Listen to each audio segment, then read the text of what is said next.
आज हम interpretation of institute संविधियों के निर्वचन के वीडियो की श्रृंखला में आज जिस नियम का अर्थात निर्वचन के जिस नियम का पर आज चर्चा करेंगे वह है सामंजस्यपूर्ण निर्वचन का सिद्धांत अर्थात द हार्मोनियस कंस्ट्रक्शंस रूल। क्या होता है कि कई ऐसे मामले आते हैं जहां एक ही कानून एक ही संविधि में कई अभिव्यक्तियां होती हैं जो एक दूसरे से विरुद्ध होती हैं, एक दूसरे के विरुद्ध होती हैं, खिलाफ होती हैं। अब ऐसी स्थिति में न्यायालय के सामने प्रश्न उठता है कि उसमें से कौन सी अभिव्यक्ति को महत्व दिया जाए। अर्थात एक ही कानून में कई जगह 2, 3, 4 कई ऐसी अभिव्यक्तियां हो सकती हैं जो एक दूसरे के विरुद्ध हों। एक के पढ़ने से कुछ अर्थ निकलता है जबकि दूसरे के पढ़ने से उसके प्रथम वाले अर्थ के विरुद्ध कार्य करने के लिए कहती है। ऐसा अधिकतर जो है मामले में देखा गया है कि जहाँ पर जब भारतीय संविधान की जो तीनों अनुसूचियाँ हैं जिसमें राज्य और केंद्रीय सरकार को विधि बनाने की अधिकारिता, संघ सरकार को विधि बनाने की अधिकारिता प्रदान की गई है विषयों के आधार पर, अथवा संघ सूची, राज्य सूची और समवर्ती सूची के विषयों पर। तो ऐसे मामलों में क्या होता है कि किसी सूची में कोई विषय प्रगणित है जिसमें केंद्र सरकार को शक्ति दिया है, तो दूसरे के में सूची, राज्य सूची का विषय उसी विषय पर कन्फ्यूजन उत्पन्न करता है। वह राज्य को कुछ शक्तियां देता है जो कि प्रथम अनुसूची की दी गई शक्तियों के विरुद्ध है। तो ऐसी स्थितियां मात्र संविधान की अनुसूचियों में ही नहीं बल्कि के निर्वचन में ही नहीं बल्कि अन्य कानूनों के में ही ऐसा आ जाता है कि एक ही कानून का कोई धारा या उपधारा कुछ अलग कहती है जबकि उसी कानून की धारा या कोई उपधारा उसके उलट कोई निर्वचन प्रस्तुत करती है, वो उलट आशय प्रकट करती है। तब न्यायालय के समक्ष प्रश्न उठता है कि वह प्रथम निर्वचन को, प्रथम आशय को अपनाए या दूसरे। अब ऐसी स्थिति में न्यायालय करे तो करे क्या? तो फिर या तो न्यायालय उन दोनों के क्षेत्र को, दोनों जो अभिव्यक्तियां हैं उनके क्षेत्र को अलग अलग माने, अथवा उन अभिव्यक्तियों में एक दूसरे जो अभिव्यक्तियां हैं उनको एक दूसरे का अपवाद मानकर स्वीकार करके उनको लागू करे। क्योंकि माना यह जाता है कि कोई भी विधायिका जो कानून बनाती है कोई निरर्थक कानून नहीं बनाती है जिसको हम एक्सक्लूड करके एक को स्वीकार कर लें और दूसरे को अस्वीकार कर दें, क्योंकि कुछ न कुछ उसके पीछे विधायिका का आशय रहता है। तभी एक कानून में वो 2 जगह पर ऐसी अभिव्यक्तियां का प्रावधान करते हैं, भले वह पढ़ने में आज एक दूसरे की विरोधी लगती हैं। तो न्यायालय ऐसा करने के लिए कि वह दोनों ही वो प्रयास करता है कि दोनों अभिव्यक्तियों को प्रभाव दिया जाए, दोनों को लागू किया जाए। क्योंकि न्यायालय अगर एक को अगर अभिव्यक्ति को प्रभावित करता है तो निश्चित रूप से दूसरे को अप्रभावी करना पड़ेगा, जो कि कहीं न कहीं विधायिका के उस आशय को प्रकट नहीं करेगा। क्योंकि माना यह जाता है कि कोई भी विधायिका एक हाथ से कोई देकर दूसरे हाथ से उसे वापस नहीं ले सकती है। इसलिए न्यायालय का हमेशा प्रयास रहता है कि दोनों अभिव्यक्तियों को ही प्रभाव दिया जाए, किसी को एक्सक्लूड न किया जाए। और जब न्यायालय ऐसा करने का कार्य करता है, अर्थात दोनों अभिव्यक्तियों को ही प्रभाव देकर उन्हें लागू करने का प्रयास करता है, तो ऐसे कार्य को, ऐसे निर्वचन कार्य को ही सामंजस्यपूर्ण अर्थान्वयन का कार्य करते हैं। अर्थात दोनों अभिव्यक्तियों में कहीं न कहीं इस प्रकार से सामंजस्य बैठाया जाए कि दोनों को प्रभाव दिया जाए, किसी को समाप्त न माना जाए। अब इस नियम को हम कुछ केस वादों के निर्णयों के आधार पर समझने का प्रयास करेंगे। एक केस है राजकृष्ण बनाम विनोद।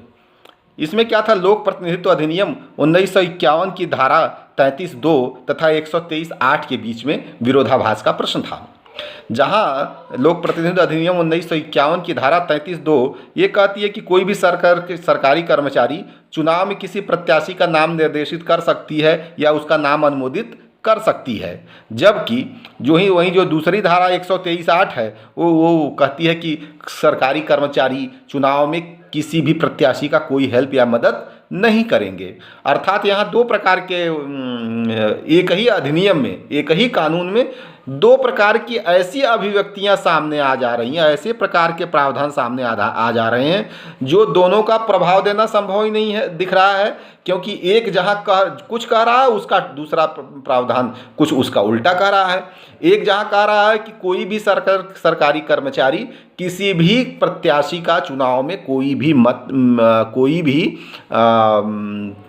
मदद या हेल्प नहीं कर सकते, जबकि दूसरी तरफ वहीं दूसरा प्रावधान कहता है कि नहीं, जो कानून चुनाव में जो नाम निर्देशन की प्रक्रिया होती है अपना नामांकन करते समय, इस तरह के जो कार्य हैं उसमें कोई सरकारी कर्मचारी किसी व्यक्ति का नाम निर्देशित कर सकता है। तो अब न्यायालय कई ऐसे प्रकरण आ जाते हैं जहां पर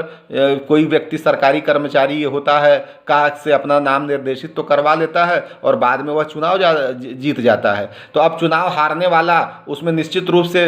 वो उसका प्रतिवाद करेगा कि इन्होंने नियम विरुद्ध तरीके से लोगों से सहायता प्राप्त करके चुनाव जीता है और उसके चुनाव को रद्द कर दिया जाए। तो न्यायालय ने इस केस में यानी रामकृष्ण बनाम विनोद में यह कहा कि यहाँ दोनों अभिव्यक्तियाँ हैं और दोनों को प्रभाव दिया जा सकता है, और प्रभाव देने के लिए है कि यह मात्र जो सामान्य नियम ये है माना जाएगा कि कोई भी कर्मचारी किसी भी प्रत्याशी का चुनाव में कोई भी मदद नहीं करेगा। लेकिन उसका एक अपवाद यह मान्य होगा कि अगर कोई सरकारी कर्मचारी किसी प्रत्याशी का नाम निर्देशित करता है या नाम अनुमोदित करता है तो उसे हम उसे किसी प्रकार का हेल्प, किसी प्रकार की मदद हम नहीं मानेंगे। और इस प्रकार से दोनों अभिव्यक्तियों को प्रभाव देते हुए कहा कि सामान्यतः कोई भी कर्मचारी किसी भी प्रत्याशी का चुनाव में कोई हेल्प नहीं करेगा, लेकिन वह सिर्फ कोई भी कर्मचारी नाम निर्देशन में कोई कर सकता है, उसे हम किसी प्रकार की हेल्प नहीं मानेंगे। इस प्रकार से न्यायालय ने दोनों ही धाराओं के बीच में सामंजस्य स्थापित किया और दोनों को प्रभाव देकर उसे लागू किया। अब दूसरा एक केस है कि वेंकटरमण देवारू बनाम मैसूर राज्य। इसमें एक संप्रदाय के लोगों ने कहा कि अगर उनके मंदिर को सांप्रदायिक घोषित कर दिया जाए तो वो उसका प्रशासन करने लगेंगे, और जब वो अपना प्रशासन करेंगे तो किसी को जिसको चाहेंगे मंदिर में आना चाहे या मंदिर में नहीं आने देंगे। इसके पीछे उनकी ये धारणा थी कि उस समय जो क्या बोलते हैं, ये जो केस है एक्चुअल में 1958 का है, काफ़ी पुराना केस है। स्वतंत्रता संविधान लागू होने की जस्ट बात है, ये हमारी कुरीतियाँ बहुत पहले से चली आ रही हैं, जातिवादी, जिसमें दलित समुदाय को मंदिर में प्रवेश से वर्जित रखा जाता था। तो वो चाहते थे कि इसका लाभ लेकर हम उन लोगों को अपने मंदिर में प्रवेश से वर्जित रखेंगे। तो न्यायालय ने कहा कि नहीं, ठीक है, हम विधि के अंतर्गत संविधान का अनुच्छेद जो 25 और 26 है, 26 का ख जो अनुच्छेद है और 25 का 25 खंड 2 उसको मैं प्रभावी करते हुए, दोनों को प्रभावी करते हुए आपको अपने मंदिर के सांप्रदायिक घोषित करके उसका तो आपको लाभ प्राप्त हो जाएगा कि आप अपने मंदिर का प्रबंधन कर सकते हैं। लेकिन चूंकि दूसरी तरफ प्रत्येक व्यक्ति को मंदिर में प्रवेश करने का अधिकार है, तो आप अपनी इस प्रबंधन शक्ति का प्रयोग करके आप किसी व्यक्ति को मंदिर में प्रवेश करने से रोक नहीं सकते हैं। इस प्रकार से देखा जाए तो दोनों प्रावधानों का हो गया। एक तरफ जहां मंदिर को प्रशासित करने का उसके मैनेजमेंट था उसको भी अधिकार, उसको भी मान्यता प्रदान कर दी गई, और लोगों का जो मंदिर में प्रवेश करने का जो अधिकार है उसको भी प्रभाव दे दिया गया। तो इस प्रकार से न्यायालय ने दोनों अभिव्यक्तियों को दोनों अभिव्यक्तियों के बीच में सामंजस्य स्थापित करने का प्रयास किया। इसी प्रकार से एक केस एम शर्मा बनाम कृष्ण सिन्हा का केस था। वो ये जो आपका अनुच्छेद 194(3) और अनुच्छेद 19(1) क के बीच में टकराव का प्रश्न था। 19(1) क और संविधान का अनुच्छेद 194(3), क्या हुआ था इसमें कि संसद की कार्यवाही के प्रकाशन का प्रश्न था इसमें। तो सामान्य रूप से 19 जो संविधान का अनुच्छेद 19(1) का है वह वाक और अभिव्यक्ति की स्वतंत्रता प्रदान करता है और भारत में कहीं प्रेस की स्वतंत्रता अलग से नहीं है। इसलिए इसी अनुच्छेद के अंतर्गत प्रेस की स्वतंत्रता को भी विभिन्न वादों में स्वीकार किया गया है कि प्रेस कोई भी बात का प्रकाशन करने के लिए स्वतंत्र है या उसकी भारत जो जनता की अभिव्यक्ति की आज़ादी है उसमें शामिल है। अब 194(3) कहती है कि जो पीठासीन अधिकारी है संसद के सदनों का, वह किसी भी प्रकार से उसकी अनुमति के बिना संसद की कार्यवाही का प्रकाशन नहीं होता। इसका मैं प्रैक्टिकली आपको एक बताऊं बात कि जैसे संसद की दोनों सदनों की कार्यवाहियां होती हैं, आजकल उनके लोकसभा राज्यसभा टीवी चैनल भी हैं या विधानसभाएं हैं, तो इनके विशेषाधिकार हैं कि सदन में को चलाने के लिए, सदन की बातों को प्रकाशित करने के लिए उनकी कार्यवाहियों को उनका विशेषाधिकार है। और जिन बातों के प्रकाशन का यह अधिकार वहाँ जो हमारे पीठासीन अधिकारी हैं दोनों सदनों के, वो देते हैं, वही बात उस कार्यवाही का भाग उस दिन की समझी जाती है और उसी का प्रकाशन हो पाता है। और उनको इसीलिए साक्ष्य अधिनियम के अंतर्गत जो हमारी कार्यवाहियाँ हैं संसदों की, वह साक्ष्य के रूप में वही मान्य होती हैं जो उनके प्राधिकार से प्रकाशित होने वाले जो हैं चीज़ें वहीं प्रकाशित हुआ हूँ। अब कोई व्यक्ति ने अगर उनके प्राधिकार के बिना प्रकाशित कर दिया कोई चीज़, तो एक प्रकार से देखा जाए तो उनके विशेषाधिकार का उल्लंघन हुआ। तो यहाँ पर भी यही मैटर था, प्रेस वाले ने बिना संसद के सदन की अनुमति के कार्यवाही के बातों का प्रकाशन कर दिया। जबकि सामान्यतः ये होता है कि जो भी कार्यवाही होती है दिन भर में, कई अशिष्ट बातें, कोई फालतू बातें भी उसमें आ जाती हैं, तो उन्हें संसद की कार्यवाही से निकाल दिया जाता है।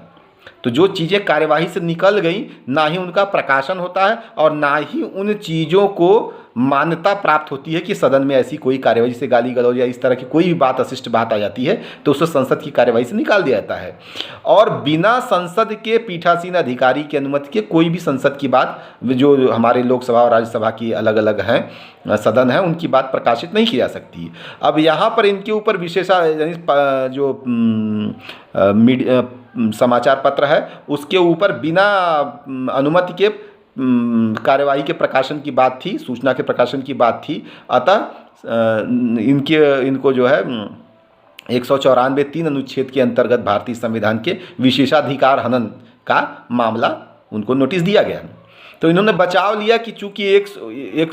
जो संविधान का अनुच्छेद 19(1) का है वो प्रेस की स्वतंत्रता देता है किसी भी बात के प्रकाशित करने के लिए वाक और व्यक्ति की स्वतंत्रता के अंतर्गत।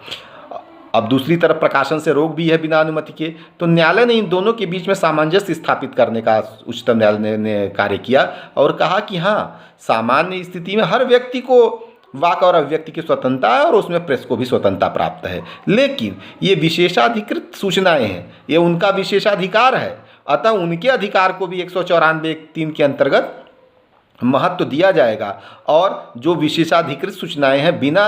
उसके अधिकारियों की अनुमति के प्रकाशित नहीं की जा सकती। इस प्रकार उन्होंने प्रेस की स्वतंत्रता, जो प्रेस का अधिकार है, उसको भी स्थापित करने का प्रयास किया और जो संसद का जो विशेषाधिकार है उसको भी प्रकाशित करने का प्रयास किया। तो इस प्रकार से ऐसी अभिव्यक्तियां आ जाती हैं कहीं न कहीं किसी कानून में, जो कानूनों में दो बातों को अलग अलग प्रस्तुत करती हैं और दोनों में टकराव उत्पन्न करती हैं। और ऐसी स्थिति में क्या होता है कि न्यायालय के सामने प्रश्न होता है कि दोनों में से किस अभिव्यक्ति को स्वीकार किया जाए। तो न्यायालय करता ये है कि दोनों अभिव्यक्तियों को जहाँ तक हो प्रश्रय देने का, प्रभाव देने का प्रयास करता है, क्योंकि माना यह जाता है कि विधायिका ने कोई भी अभिव्यक्ति बिना किसी कारण के नहीं उसमें शामिल की है। विधायन में बिना कारण के कोई भी अभिव्यक्ति नहीं लिखी जाती है। अब इस टॉपिक पर हम अंत में एक बहुत ही महत्वपूर्ण वादों से पर आते हैं, जो कि भारतीय संविधान के लैंडमार्क जजमेंट्स में आते हैं। ये अनुच्छेद 368 से संबंधित है, संविधान के संशोधन से संबंधित है, जिसमें शंकरी प्रसाद बनाम भारत संघ और सज्जन सिंह बनाम राजस्थान राज्य, गोलकनाथ बनाम पंजाब राज्य और अंतक केशवानंद भारती बनाम केरल राज्य के बाद, ये 4 केस बहुत लैंडमार्क की जजमेंट हैं भारतीय संविधान के परिप्रेक्ष्य में। और हम तीनों में विस्तृत रूप से चर्चा तो जब संविधान संशोधन का विषय आता है वहाँ करते हैं, लेकिन हम यहाँ ये कहेंगे कि किस प्रकार से अंत में यह केशवानंद भारती बनाम केरल राज्य के केस में किस तरह से संविधान संशोधन के जो की शक्ति कितनी है संसद की, वह शक्ति किसको है, संसद को है, तो किस प्रक्रिया है कि वह शक्ति है, और शक्ति है तो क्या करने की शक्ति है, इसको किस प्रकार से न्यायालय ने सामंजस्य इसमें स्थापित किया। इसके शुरुआत में हम कहेंगे कि शंकरी प्रसाद और सज्जन सिंह का जो केस था वो लगभग क्लियर था। सज्जन सिंह के केस में ये था कि नहीं, संसद को शक्ति है संविधान को संशोधित करने की, लेकिन गोलकनाथ के केस में आके एकदम से मामले को, जो हमारे न्यायाधिपति उस केस में सुब्बा राव जी थे, उन्होंने मामलों को एकदम पलट दिया और यहाँ तक कह दिया कि संसद को संविधान संशोधन की शक्ति नहीं है, मूल अधिकार में तो संशोधन ही नहीं कर सकता। लेकिन केशवानंद भारती बनाम केरल, इस पूरे विवाद को का जो पटाक्षेप किस प्रकार से केशवानंद भारती के केस में हुआ, क्योंकि एक तरफ गोलकनाथ के केस ने जो है सरकार यानी कार्यपालिका और न्यायपालिका को एकदम से आमने सामने आके खड़ा कर दिया कि एक तरफ जहां कार्यपालिका सब कुछ करने के लिए उतारू थी कि हम नया संविधान भी लिख सकते हैं, इस पुराने संविधान को हटाकर संसद को 368 के अनुच्छेद के अंतर्गत ऐसी शक्ति है कार्यपालिका के मंत्रियों की, यहाँ तक आकांक्षाएं हो गई, जबकि न्यायपालिका ने कहा कि हम आपको कुछ भी करने की संसद से संविधान से छेड़छाड़ करने की शक्ति नहीं देंगे। यहाँ पर संसद की क्या शक्ति है, संसद की क्या शक्ति है संविधान संशोधन की, इसके बीच में सामंजस्य स्थापित करने का प्रयास किया और कहा कि यह भी सच नहीं है कि संसद को संविधान संशोधन करने की 368 के अंतर्गत कोई शक्ति नहीं है, यह भी सत्य नहीं है। और ना ही यह सत्य है कि 368 की में संविधान संशोधन की शक्ति तो संसद को है, लेकिन यह भी सत्य नहीं है कि यह शक्ति असीमित है और संसद इसका उपयोग करके संविधान में किसी सीमा तक संशोधन कर सकती है, वह नया संविधान भी लिख सकती है, इस प्रकार की शक्ति नहीं है। अर्थात यह दोनों ध्रुव जो अलग अलग हैं, जो नदी के दोनों दो तीर हो गए कि एक तरफ कह रहा कि नहीं संसद कुछ भी संविधान संशोधन कर सकती है, जबकि दूसरे व्यक्ति कह नहीं संसद मूल अधिकारों में संशोधन ही नहीं कर सकती है। यह दोनों बातें सत्य नहीं है, बल्कि उन्होंने कहा कि संसद को शक्ति है संविधान संशोधन करने की, लेकिन यह शक्ति असीमित नहीं है, बल्कि उन्होंने इसी सामंजस्य बैठाने के लिए मूल ढांचे का सिद्धांत ले आया कि संसद को हमारे संविधान में संशोधन करने की शक्ति तो है, लेकिन यह शक्ति मूल ढांचे के सिद्धांत से सीमित की गई है। अर्थात संसद संविधान में के किसी भाग में संशोधन कर सकती है, चूंकि मूल अधिकार भी उसका एक भाग है, इसलिए मूल अधिकारों में भी संशोधन कर सकती है, लेकिन यह देखना पड़ेगा कि क्या संसद की इस विधायी शक्ति का प्रयोग करने में अर्थात संविधान संशोधन करने में हमारे संविधान के मूल ढांचा प्रभावित तो नहीं हो रहा है। यदि संसद की शक्ति के संशोधन से संविधान का मूल ढांचा प्रभावित हो रहा है, तो ऐसे संशोधन को हम असंवैधानिक मानेंगे, ऐसे संशोधन को हम असंवैधानिक मानेंगे। और आगे चल के मिनर्वा मिल के केस में ऐसा उन्होंने असंवैधानिक घोषित भी किया है ऐसे संशोधनों को, और भी कई केसेस आए। और मूल ढांचा ऐसा आप संशोधन करिए जिससे संविधान का मूल ढांचा प्रभावित न हो, क्योंकि अगर मूल ढांचा को संशोधित करने की या संविधान को नया संविधान निर्माण करने की शक्ति संसद को नहीं है। और मूल ढांचा क्या होगा ये तो इस प्रकार से संसद की जो संविधान संशोधन की शक्ति है उसे उच्चतम न्यायालय ने असीमित नहीं माना और कहा कि आपको हमेशा यह सामंजस्य बैठा के रखना पड़ेगा संसद को कि वह संविधान में तो संशोधन करे, लेकिन इस प्रकार का संशोधन करे कि जो हमारी मूल भावनाएं हैं, मूल ढांचा है संविधान का, वह प्रभावित न हो, उसे ठेस न पहुँचे। और विभिन्न केसेस में हमारे विधि का शासन हो, चाहे हमारा पंथ निरपेक्षता हो, इत्यादि चीज़ों को सुप्रीम कोर्ट ने यह बताया कि हमारे इसका मूल ढांचा है संविधान का, इन मूल ढांचा की चीज़ों को आप अपने संविधान संशोधन के क्षेत्र में नहीं ला सकते, उन्हें प्रभावित नहीं कर सकते, उसमें परिवर्तित नहीं कर सकते, उसमें संशोधन नहीं कर सकते। और स्वयं उच्चतम न्यायालय ने कहा कि हमारा संविधान स्वयं एक बहुत ही बड़ा सामंजस्यकारी दस्तावेज है। इसमें बहुत ही विभिन्न हितों के बीच में, विभिन्न वर्गों के बीच में सामंजस्य स्थापित करने का प्रयास किया गया है। अतः हमेशा न्यायालय को चाहिए कि कानूनों, जब भी जहाँ कहीं कानून इस तरह के आते हैं जहाँ पर एक अभिव्यक्ति कुछ दूसरा कहती है और दूसरा अभिव्यक्ति कुछ दूसरा कहती है, तो ऐसी अभिव्यक्तियों को, दोनों ही अभिव्यक्तियों को प्रभाव देना चाहिए। और क्योंकि कोई भी विधायिका बिना कारण के कोई भी कानून या अभिव्यक्ति निर्माण नहीं करती है, तो दोनों को ही जहाँ तक हो प्रभाव देना चाहिए, दोनों अभिव्यक्तियों को महत्व देना चाहिए और दोनों को ही लागू किए जाने का प्रयास करना चाहिए। तो इस प्रकार से जो सामंजस्यकारी निर्वचन है, देखा जाए तो जिस समाज में, जिस राज्य या देश में विभिन्न समाज में घटक हों, विभिन्न हित हों, उनके बीच में टकराव हो, उन टकराव को सामंजस्य स्थापित करने का बहुत ही, स्वयं डीन रास्को पाउंड ने कहा था कि विधि का कार्य ही है विभिन्न हितों के बीच में टकराव उत्पन्न नहीं करना, बल्कि टकराव को रोकना और सामंजस्य स्थापित करना। तो सामंजस्यपूर्ण अर्थान्वयन का नियम एक बहुत ही महत्वपूर्ण नियम है, जिसके द्वारा न्यायालय कानून की विभिन्न अभिव्यक्तियों के बीच में सामंजस्य स्थापित करता है। धन्यवाद।